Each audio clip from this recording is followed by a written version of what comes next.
well fed, well watered? Oh, Yeah, great. Well, I'm just going to share my story for about, we haven't got too long, maybe 20 minutes or so, and then I'm just going to share a little bit about what we're doing now and some of the amazing things God's doing. You've probably, if you're here for the first time, you're probably getting a picture now that we all love God. And hopefully you're getting the picture as well that it's not in a religious way, that a lot of people perceive church and Christianity today as religion. And I don't believe in religion, I believe in a relationship with Jesus. There's a massive difference. And so Paul was a policeman who used to patrol the streets. I was a wannabe gangster that used to patrol the pubs and the clubs and the drug dens. And so two completely different backgrounds, and I loved what Paul was sharing before I came up. That isn't it amazing that God would take two people of the complete opposite extremes, bring them back together, also send up a lawyer in the same sort of team, and bring us all together around a bunch of guys that you've never even met before. And that's what God does. He wants to bring people together for the purposes of worshipping Him. You know, 6.5 years ago, I fell on my knees in a drug den flat and said yes to Jesus. Leading up to that point, I grew up on an estate called the Jackmans, which is a rough council estate in Hertfordshire, North Hertfordshire. It's not as bad as some of the inner city estates in London and Liverpool, Manchester and Newcastle, but it had a bad reputation for drink and for drugs and for violence, and I became a part of that. I became a product of that sort of environment, if you like. My father was very, very anti-God. He hated the idea of God. He hated the idea of church and what he believed it was. My mum, when I was 5 years of age, my mum became a Christian. She was a drinker beforehand, a smoker, a gambler, a thief, a liar, a cheater. She was all of those things that most people in the world are today, or a lot of people in the world are today. And suddenly she had this incredible revelation. She had this amazing dream, and in the dream, God presented himself to her, showed her that he was real, told her where to go to church, and she's never been the same since. And she's grown progressively crazier every day, I believe, but in a good way now. Now, my dad hated this. My dad hated this new wife that he had, this Christian wife, this wife that went to the church every Sunday and to house group every Wednesday, and this wife who wanted to help out alcoholics out and homeless guys out because she had a burden in her heart to reach out to people who didn't know God. And so I grew up in a home where God was hated by one member of my family, my father, and loved by my mum, and there was all this arguing and hatred and animosity, and I blamed God for it all because every argument I heard in the home seemed to be around God. Now, my mum was trying her best as a new Christian, but my dad wasn't giving her a lot of chance, and he would be very, very angry to her about her God. And so I began to believe that my dad was my hero, so he was the authority, he was the right way, so I'm going to hate God as well, and I'm going to hate church as well. And so that's what I did. I decided that I was going to hate God and I was going to hate church. And so I followed my dad's example. He would swear at my mum, so I would swear at my mum. He would curse God, so I would curse God. He would call the church the funny farm and the nut house and all of those other typical anti-God names that people call church. And I just started to fall into that pattern. And I remember thinking, my dad's my hero, I'm going to be just like my dad. But my dad, for all of his good side that there was to him, he had quite a lot of faults. One of them being he hung around with a lot of the local gangsters. And so if I wanted to be like my dad, that meant I had to hang around with some of the local gangsters. And I would come home from school and I would see drugs and I would see guns and I would see weapons of all kinds and I would hear stories. My dad had just had a massive heart attack because he'd been arrested and he was in the police cells. They found loads of stolen goods in the home and my mum was screaming at him and crying her eyes out. And, you know, and I was just gradually being brought up around that, and it just started to get a hold of my heart. I started to see how everybody in the town feared my dad and feared his friends, more to the point, his gangster friends. And because I'm not the same height as Paul, I'm a lot shorter, I had a short guy complex, what I call short guy complex, and I wanted to prove to everybody, probably myself, and especially to my dad, that I could be a man in this world. And so I began to fight a lot, and I began to do all the things that I thought would make my dad proud of me. My dad, I'm sure, probably didn't really want me to grow up the same way he did. I don't believe he liked who he was, but he didn't stop me. He didn't try and sit me down and tell me that his way was wrong. He was a recovered alcoholic. He'd been an alcoholic up until the year I was born, and then he gave up. He'd had serious health problems, serious heart problems, and so I lived in fear that he was going to have a heart attack, which he did, several of them. But he was my hero, and so I wanted his love, I wanted his affirmation. And I remember thinking to myself, most days, today's going to be the day that he says, son, I'm proud of you. I strived and performed for those words all of my life. And I got to the age of about 16, and one or two of my friends were smoking a lot of weed, but I wasn't a smoker because I'd seen what smoking had done to my dad's heart. And so I skipped smoking, and I thought, I'll skip smoking, I'll just go on to drugs like cocaine and speed, because surely they're not as bad, and everyone else is doing it. And so I started taking drugs at the age of 16, and by the time I'd been taking drugs for about 3 months, at that young age, I was completely dependent on speed, amphetamines, and I had to take it every day just to function. I began to sell it to all of my friends. I became known as the biggest dealer of it in Hertfordshire, or in that region that I lived in. And I was selling a lot of drugs at a very young age, mostly to feed my own habit. And I would go days, weeks, with hardly any food, with hardly anything healthy to drink, just beer, vodka, smoking weed, taking ecstasy tablets, and that whole lifestyle just became all that I knew, and it became all that I cared about. I got chucked out of the home at 16 years of age because the drugs made me more angry towards my mum, and I would swear at her and be very abusive, and rightly so. Even though she was a Christian, she didn't want to be abused, she didn't deserve to be abused, and so I had to leave the home. And I went and set up a drug den flat for me and my friends, me and my pals, and every Friday night we would take drugs together before we went to the pubs and before we went to the nightclub. We would take drugs in the pubs, in the nightclubs, go home, take more drugs, have no sleep, sleep with loads of girls that wanted to be seen with guys like us that thought we were the big I ams, you know? And that was my lifestyle. It was horrible, and sadly it got progressively worse. By the time I got to the age of 19, my best friend, or one of my best friends, was in a bit of a gang war at work with some guys, and they came looking for him this night.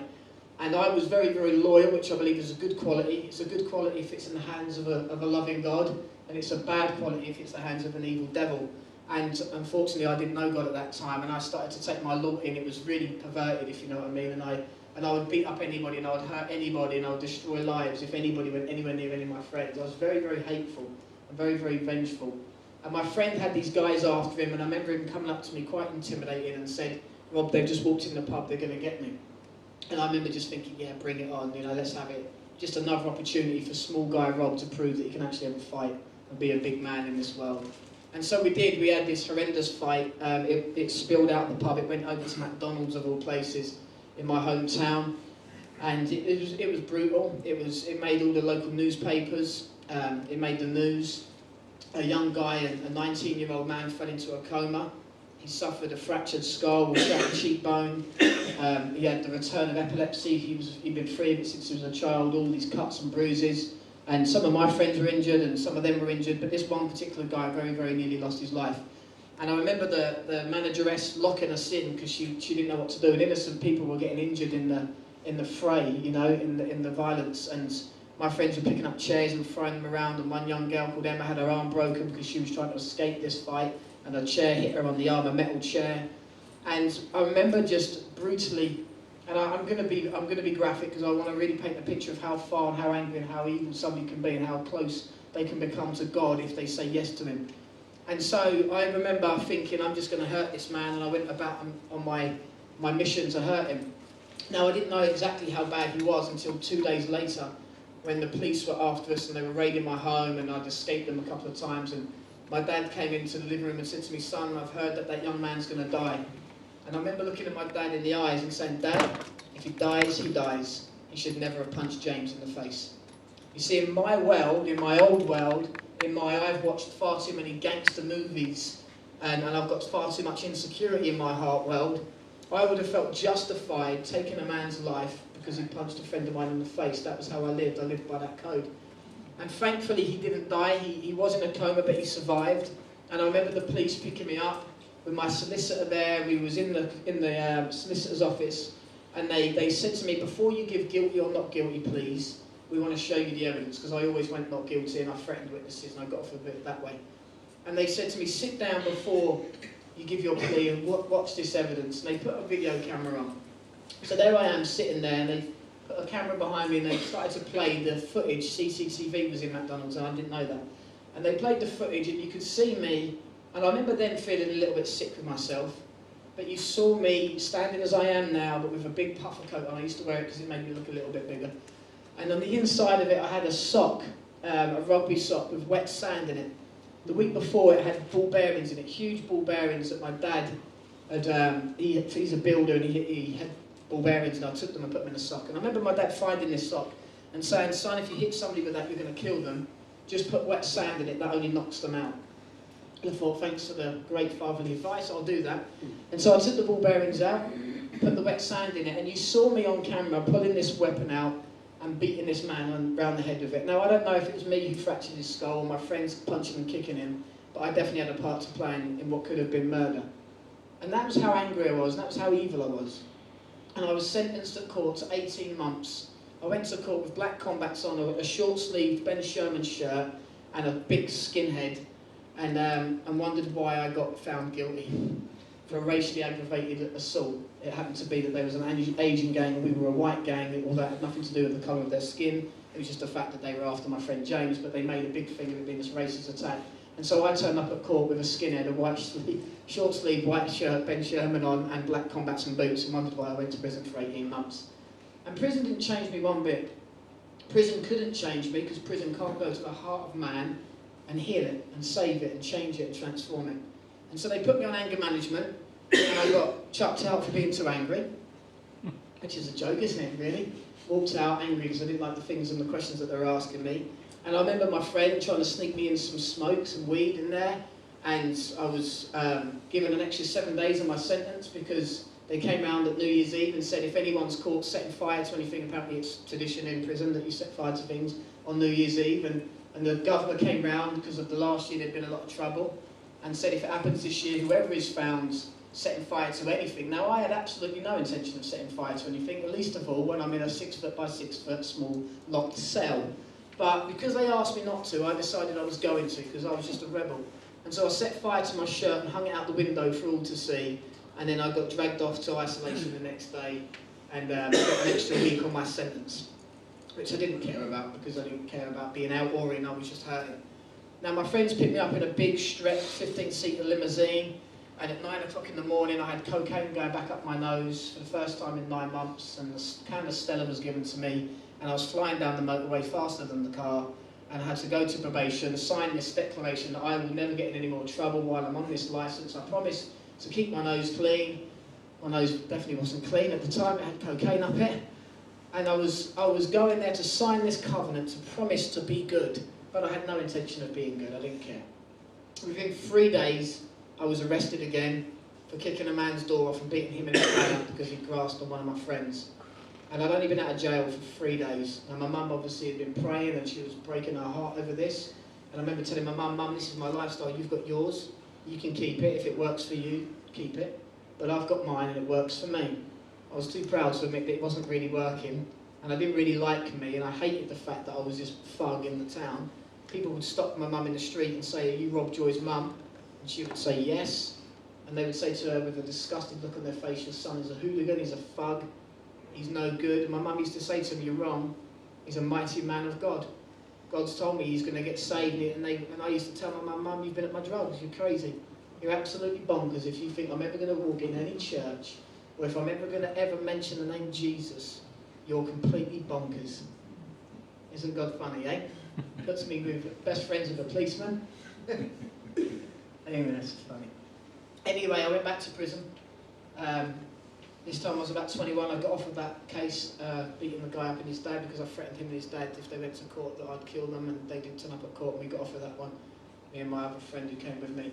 And about 2 years later, I was working for my dad.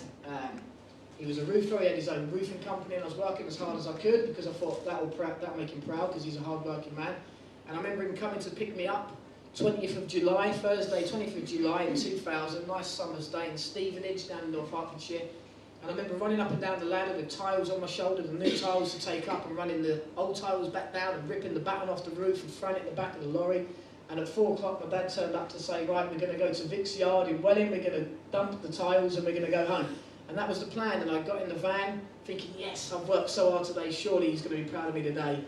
And he opened his mouth and he said to me, "You stupid, bleep, bleep, bleep, bleep, bleep. They've told me that you've been lazy and that's why the job's taken so long."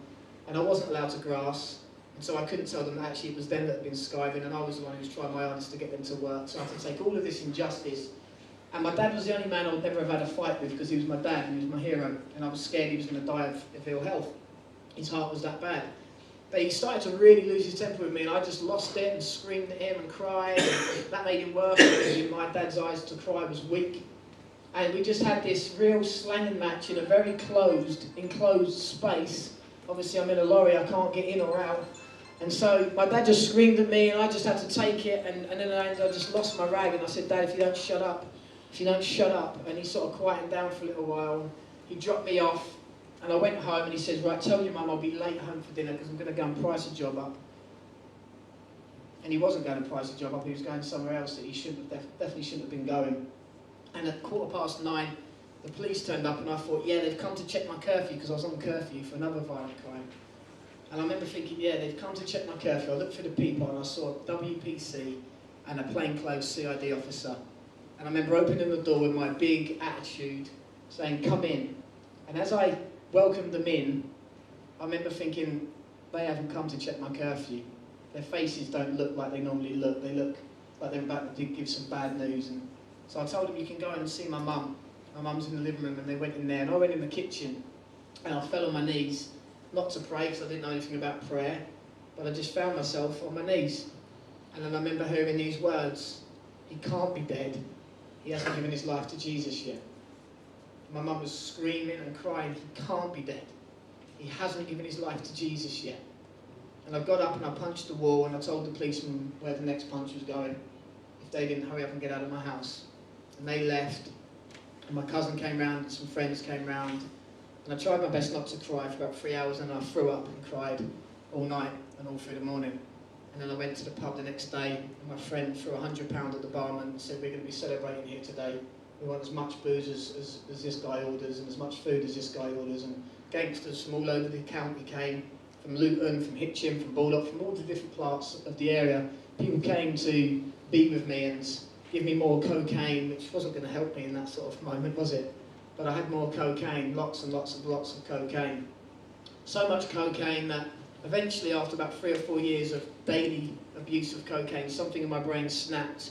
My sister rushed me to the psychologist, who said to me, you've got paranoid schizophrenia, you're never going to be in your right mind, you're going to have to spend the rest of your life on these tablets. They diagnosed me with paranoid schizophrenia and gave me Zyprexa, olanzapine, which is for people, it says on the packet, for people who hear things, see things and imagine things that are not real. Now I disagree with that. I believe that what I was hearing, seeing and believing was real. It just wasn't seen with the natural eye. And so I started to become very, very afraid. I went from being the most fearless man to the most fearful man. I was absolutely freaking out. I was scared of women, children, old people, young people, and so fearful, so paranoid, so messed up in my mind that I took 2 of my best friends hostage at knife point for 3 hours because I thought they were going to kill me. 1 minute we were laughing at each other's jokes, the next minute I believed they were going to kill me, and so I grabbed my biggest knife and put it to my best friend's head, shaking for 3 hours, trying to get the strength and the courage to kill my own friend. And then just as quickly as it happened, it came off me. I believe at that point, I believe with all my heart that at that moment somebody somewhere was praying for me. I believe with all my heart. I was in this completely horrible, demonic episode, this paranoid episode, and just like that it stopped. I dropped the weapons, hugged my friends, cried, said I'm sorry. My friend put me to bed, stroked my head as a 20-something-year-old man, stroked my head until I fell asleep and tried to calm me down. I was buying and selling £10,000 to £15,000 for cocaine every weekend. Still to this day, because of that abuse, I have a hole that goes right through the middle of my nose on the inside because of the acid on the cocaine. It messed me up in a big way. I went from cocaine to crack cocaine, because that's just the progression that drug addicts take, from one drug to the next, and from one drug to the next. And crack cocaine took me from 12.5 stone, which isn't a lot, but it is when you're 5'7.5". I was very, very muscly, taking a lot of steroids, taking recreational drugs as well as steroids to try and keep my strength up, lifting a lot of weights. But I started this crack cocaine within 3 months. My dad left me a lot of money. And my dad died, he had property which we had to sell to pay off the drug dealers. He had money, I had money coming from everywhere. I had people turn up saying, your dad would give me this money for such a time as he would die, and they would give me 10 grand, 15 grand, and I was blowing it all in weeks on drugs. I blew £250,000, £250,000 on a 5-year cocaine binge. £250,000 because I had money when I didn't have character. I had money when I wasn't ready for it, and it destroyed my life. It was the worst thing that could have happened to me, getting all that money at that time, and it completely ruined me. I took my friends on my binge, on my roller coaster ride, and a lot of them just began to leave me one at a time. One at a time they would just fall away from me until I had nobody left. The only people I knew that loved me was my mum and my sisters who were praying. I hated them because they believed in God and they believed in the church. I hated them with a passion. And so I didn't want to have anything to do with it. I knew they loved me and I knew they prayed for me. And deep down I think I wanted their prayers, but I didn't want to admit it. Now I'll get rid of a few more years, because I don't want you to not buy the book, of course. My sister invited me round and she said, Rob, if you want to know God's real, just ask him. Ask him with an open heart. Don't ask him to try and prove himself with a big attitude like you always do. But just ask him sincerely that if he's real, to come and show you he's real, because he's not hiding from you. God's not hiding from any man. He doesn't have to prove himself to somebody who arrogantly says, I want to know where this God is then. But if you lovingly ask him and humbly ask him, God, will you show me where you are? He will. And so I did that, and he did. And I wrote about it in the book. Most people don't believe me, but I had an experience that blew my mind, and it proved to me beyond a shadow of a doubt that God was well, and God was alive, and God was real. And so I started to think about it a lot. But I didn't really want to go to church still. I believed now that God was real, and I thought God was on my side because he'd showed himself to me. But in my pride, I thought I could go back down the pub, take more cocaine, beat up some more people. But this time I had God as me backup instead of the Jackman's boys. It didn't really quite work out that way. And before I knew it, I was back to my sister crying with my tail between my legs, asking for more prayer. And I began a bit of a journey of searching. I don't know if anyone's ever had a journey like that or still on that journey, where you're just searching a little, you're just maybe inquiring or looking into things and maybe opening your heart up just that little bit more. And that's what I was doing back then. And I remember my sister invited these two guys, Mike Parkin, who's just an incredible man, still one of my spiritual fathers now, a hero in the faith to me, and a guy called Pete McCallum. He's younger than me, but they're incredible guys. They came out to pray for me. And I remember thinking that prayer was going to be when you get on your knees and you put your hands together, like, because I've got songs of praise now and again. And so I thought that's how it works. But these guys were like a couple of Christian ninjas. The way they were praying, I thought, this isn't right. You know, they had authority. They seemed to know who God was, and they seemed to know who they were in God. And I remember thinking, I could easily deck both of you in one go, but I think that you could beat me at praying. You know, that was what was going through my mind. They seemed to be really good at praying. And I remember being a little bit won over by that. And I remember Pete, the young guy, he came up to me just before they left and he said this. He said, Rob, I've just had a vision as I've prayed for you. I said, oh, you're one of them ones, are you? You have visions, do you? Go on, what was your vision? And he said to me, I just saw you smiling in a bath full of mud, drowning. And your mouth is the only part of your body that is left out of the water. You're taking your last breath. But on your face is a big smile because you don't actually realise that you're dying in the pleasure of your own sin. And then he left, and I was like, oh wow, okay, there's a lot to think about there, isn't there? And it wouldn't leave me. And about a day or two later, I rang up my sister and said, can you get me that Pete's number? And I rang him up and I asked him a little bit more about it. And I said, what do you think that means then for me? He says, I believe with all my heart that unless you surrender to Jesus right now, you're going to be dead very, very soon. You haven't got long left. I was contemplating suicide, and he didn't know that. I'd been standing at the top of the bridge at 3 in the morning watching the lorries come towards me when I was on my own, crying my eyes out because I missed my dad so much and I was so scared of my drug addiction. And the fact that I just found out I was about to be a dad and bring a little boy into this world, but as a junkie. And I was scared, and no one really knew that side of me because I kept that hidden from everybody. And I was 3 o'clock in the morning looking at lorries coming up the A1, hurtling towards London. I was going to jump in front of one of them. And I thought, maybe this God's telling this guy something that God knows and I know, but he should know it. How does he know it? And I started to think about all this stuff, and then I ran home and cried. And I remember being on the floor. I'm going to wrap it up now for time's sake, and I'm going to just speak for 2 or 3 more minutes, and then I'm going to give an opportunity to anybody in here that might, like me, 6 years ago or 6.5 years ago, may have been searching, or maybe you're still searching. And I don't want you to search anymore. I want you to find something great in God, because you'll leave here completely and utterly transformed if you do. And so I went on this journey exploring and thinking and maybe asking God the odd question and giving him a little bit of an opportunity to speak into my heart. And he did. He was faithful. He was good at that. And he knew the pace I could handle. He knew the way that I was built. And so he didn't come in with loads and loads of religion and fancy words, but he came in with real acts of love and service. And people like Mike Parkin and Pete began to take me to their homes and give me food and even helped to pay off some of my drug debts. And I began to see the church, what I believe should be the real church, in motion, in action, which was active service and love and truth being demonstrated practically. It was incredible for me. It opened my heart up in a big way. But this night, after another drug binge, I found myself on the floor, breathing in and out of a brown paper bag to try and stop this panic attack I was having. You might not believe me, that's up to you. I'm going to tell it anyway because I know I'm telling the truth, but you can do with it what you will. And I remember physically being unable to get off the floor, and I remember every single hair on the back of my neck going straight up, and I knew that something evil was in the room. And I heard the audible voice of what I believe was the devil, and it said this: "Look what I've reduced you to." And then this cackle and this laugh went all the way through my bones, and again, "Look what I've reduced you to," and a laugh. And I remember being so scared. I remember thinking, if I turn around right now, I didn't look behind me. Now I don't think the devil stands there with a red head and horns, and maybe there was nothing physically there to see, but spiritually there was something very real in that room with me, and it wasn't my psychosis, it was real. But it done something, because I believe this, that everything that the devil does for evil, God will turn for good. And I believe that everything that the devil does backfires on him eventually. And I remember thinking that, well, if this devil's real, because now I believe without a doubt that he's real, then maybe this Jesus is real, and that what my mum's been preaching at me for 17 years is truth. And so I'm going to give this God a go. And so I was in my room, and I had a gun under my pillow, because I carried a gun at that time. And I had a knife nailed to my wall, so I could get to it quick if the police or a gangster turned up. And I remember having pornographic magazines at the bottom of my bed, because I thought women were there for my affections and not for their own.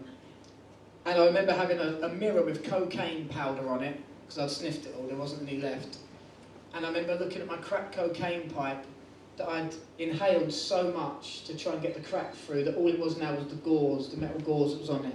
And so I could taste it with every breath I was taking, trying to get a hit of this crack cocaine. And I remember just falling on my knees, and I said, "Jesus, if you are real, if you're real, is there any way you could save a man like me? Because I hate who I am, and if you don't come into my heart, I'm going to kill myself." And he knew I was telling the truth. And so he came into my heart in the most incredible way, and I woke up the next morning absolutely transformed in my heart and in my mind. I woke up with no desire to touch another drug. I walked down the street and I looked at the sky on a beautiful day, and I remember thinking, all these years I've been stupid enough to think that that could have all come out of nothing, or a big bang has made all of this wonderful creation.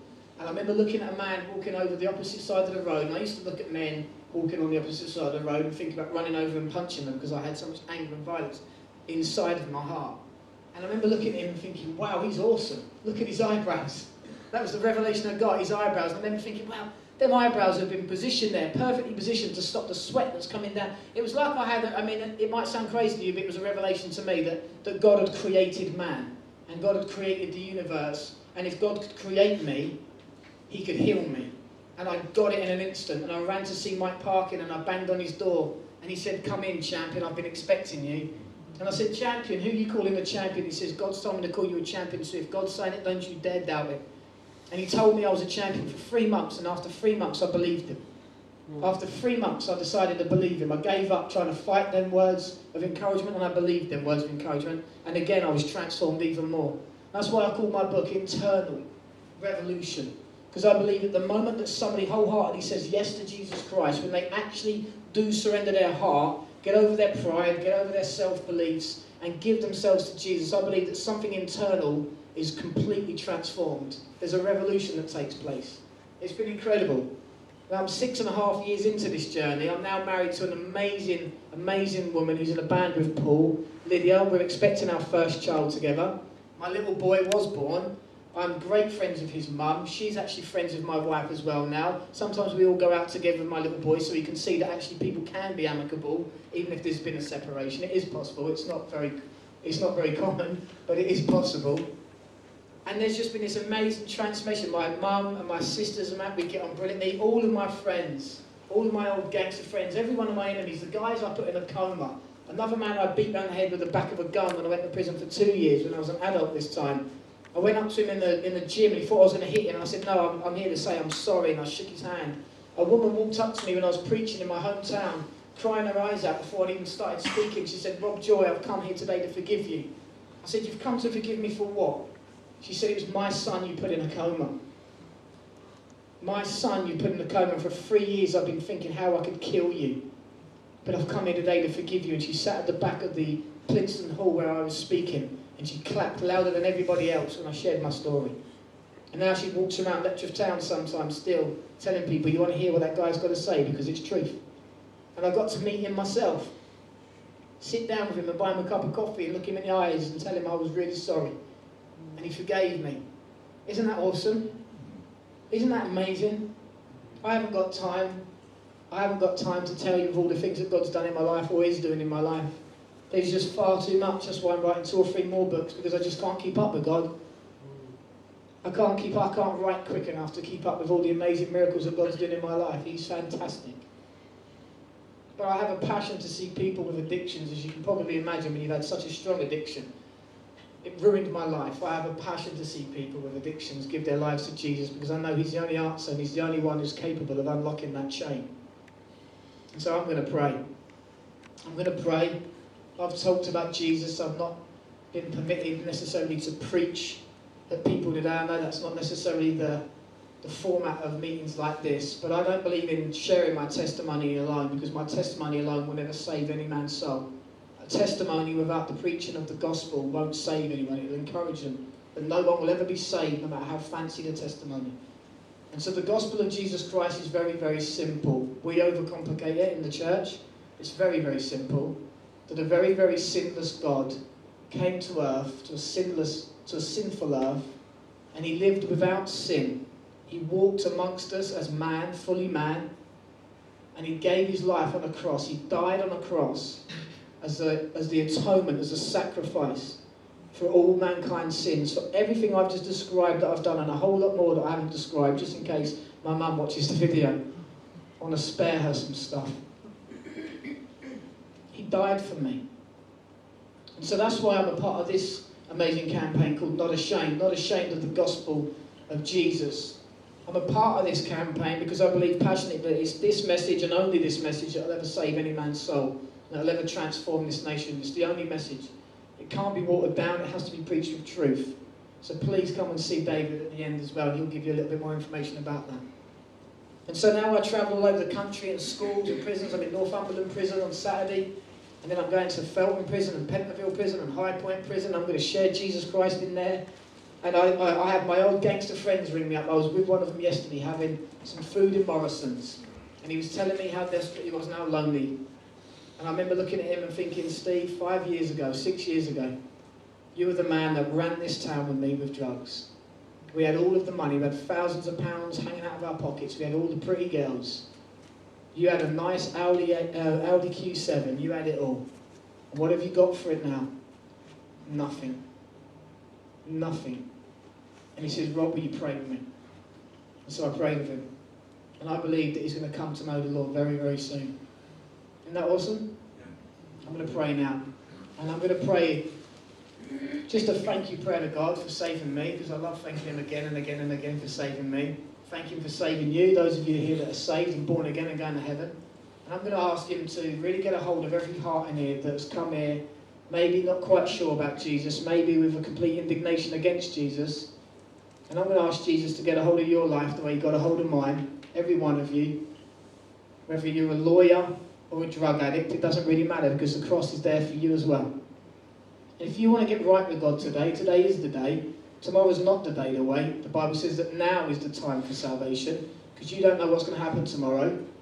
I had a very, very close friend of mine die last Christmas. He'd just given his life to the Lord as a drug addict and as an alcoholic and as a schizophrenic. And he gave his life to the Lord, and 3 weeks later he went to bed and he didn't wake up because of the abuse of the drugs. It killed him. And you don't know when your time is up, and you can't wait and miss this opportunity. So I'm going to pray a prayer, and I'm going to invite anybody here who wants to say yes to Jesus for the first time, or to recommit their life to the Lord and say, yeah, I'm going to believe in you, God. I'm going to put my faith in you. I recognize that I am a sinner, that I have sinned, I've broken your laws, I've broken your ways, but your Son Jesus died so that I didn't have to stay bound. I'm going to put my hope and my faith, my trust in him. I'm going to begin a journey of Christianity, of faith in the Lord, and see what God will do with you. And who knows, in a year or two, maybe you'll have your face on one of them DVDs, sharing your story and encouraging other people. Wouldn't that be awesome? I think it would. You're allowed to smile, come on. Father, I want to thank you so much. Dad, I want to thank you so much that although my earthly father died, you've never died. Although he didn't understand how to bring up a son, you've always known how to bring up a son and a daughter, and you love us so much, and it breaks your heart when we go our own way and when we live our own life, ignorant of you or in rebellion to you. And God, you wanted to do something so powerful about that you sent your only Son, Jesus Christ, to die on a cross so that whoever would believe in him would not perish but would have eternal life. That's incredible to me. And you took my nails, Jesus, and you took my crown of thorns, and you took my sin and shame, you took my lashes, you took my humiliation, God, you took my pain, and you took it all as a sacrifice. You stood in the gap. You stood in the gap on my behalf because you looked at me and you said, I know there's something better inside that man. And he looks at every one of you right now and he says, I know there's more inside of you, and I'm a God who's able to just bring it out of you. I'm a God who's able to heal and restore relationships and families. And whatever it is that's brought you to your knees, God's able to pick you back up again. If you want to get right with God, if you want to say yes to Jesus, then just pray this prayer with me. I'd encourage you to do it out loud. Because Jesus died on a cross, naked in front of hundreds of people for us. But if you're not of that kind and you want to say it on the quiet of your heart, then do that as well. But don't leave here without letting myself know, or one of the guys here, Paul, or somebody else that you've seen from the microphone. Come and speak to somebody and ask them to pray. I'm going to, after I put the microphone down, I'm going to just go maybe over here and pray for as many people as want prayer. I've seen God healed me of schizophrenia. I don't take any medication for it no more, which is a miracle. He healed me of diabetes. He's healed me of an addiction to pornography. He's healed me of so many things. He's healed me of my crack cocaine addiction. He's healed me of alcoholism. He's healed me of the anger and the hate. There's nothing he can't do. And so if you want to get right with him, not just because you need to go to heaven, but also he wants you to live a good life on this earth, then come and receive prayer. But I'm going to pray the prayer that I prayed. If you want to pray with me, go ahead. Father, thank you for sending Jesus to die on a cross so that I could have life again. Not just a good life on the earth, but eternal life in heaven. I thank you so much, Jesus, that you paid the price for my sin, my mistakes. And today, I publicly want to say I'm sorry. Acknowledge my need of you, and put my hope and my faith in you, and become a follower of you. Take me as I am, Lord, and make me as I should be. In Jesus' name, amen. Guys, if there's anybody here that's prayed that for the first time and you've meant it, that is incredible, and I want to get excited about it because heaven's getting excited about it. So if there is, and I don't want you to feel ashamed one little bit, put your hand up, just admit that you've prayed that prayer.